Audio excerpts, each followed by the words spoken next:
안녕하세요. 안공TV의 안공입니다.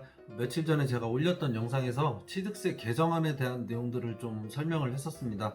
근데 이 내용에 어떤 세부적인 상황이 아직 결정이 안 된 부분들이 있었어요.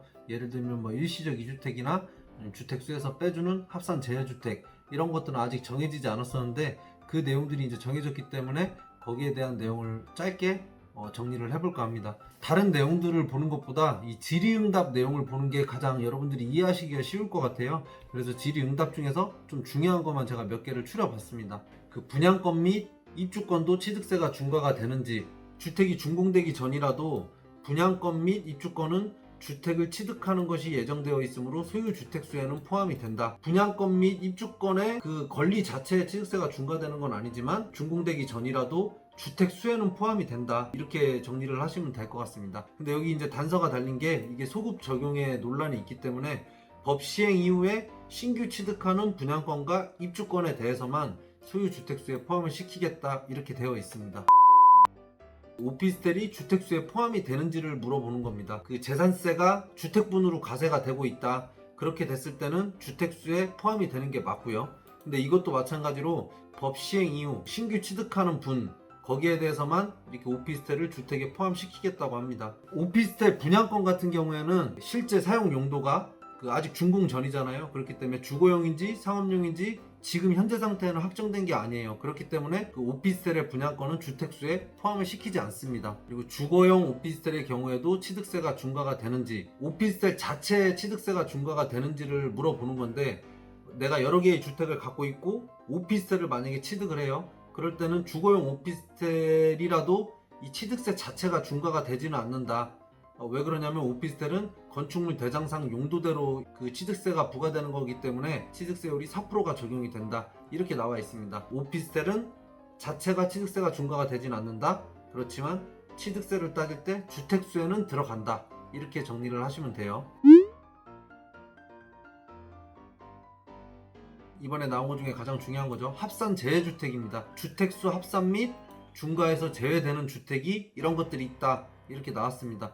여기에서 우리가 가장 써먹을 만한 게 뭐냐면, 공시가격 1억 원 이하 주택은 취득세 중과도 적용받지 않고 주택수에서도 빼준다, 이 내용입니다. 공시가격 열람을 해봐서 공시가격이 1억 원 이하의 주택을 갖고 있다 그러면 다음 주택, 신규 주택을 취득할 때 이 공시가격 1억 원 이하의 주택은 주택수에서 다 빠지는 거고, 내가 설사 주택을 여러 채 갖고 있는데 공시가격 1억 원 이하의 주택을 신규로 취득할 때 신규 주택에 대한 취득세 그 종전세율로 적용을 해주겠다라는 내용입니다.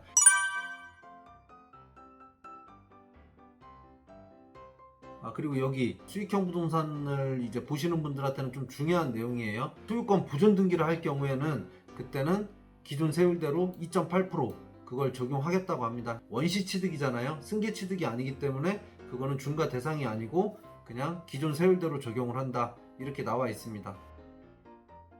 세부적인 사항이 확정된 내용인데 일시적 2주택에 관해서예요. 이사 가기 위해서 주택을 추가로 취득한 경우에는 취득세를 중과를 하지 않겠다고 했습니다. 그 조정 대상 지역이 아닌 경우에는 그 종전주택을 3년 안에 팔면 되고, 종전주택과 신규주택이 모두 조정 대상 지역 내에 소재하고 있을 때는 1년 이내에 처분하거나 멸시를 해야 됩니다. 근데 이거는 그 일시적 2주택 양도소득세 비과세 혜택 그거를 그대로 준용을 한 것 같아요. 여기에서 지금 종전주택과 신규주택이 모두 조정대상 지역이라는 게 어떤 의미냐면, 내가 종전주택이 있고 이 신규주택을 취득할 시점, 이 신규주택을 취득할 시점에 두 주택 모두가 조정대상 지역일 때를 얘기하는 겁니다.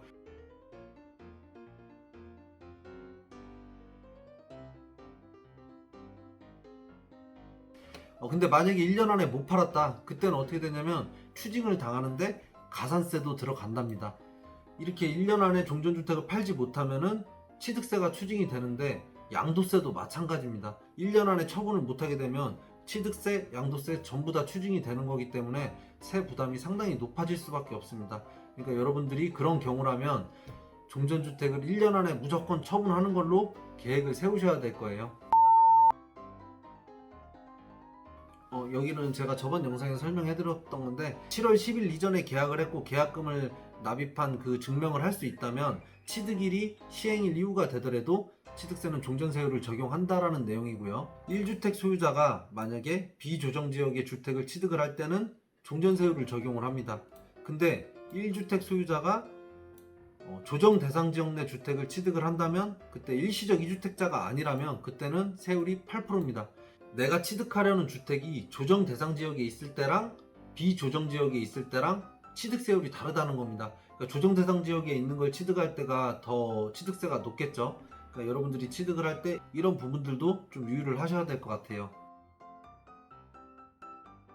취득세에 대한 내용이 이제 거의 확정이 다 됐기 때문에 여러분들이 부동산을 취득하거나 할 때 착오가 없을 거라고 생각이 됩니다.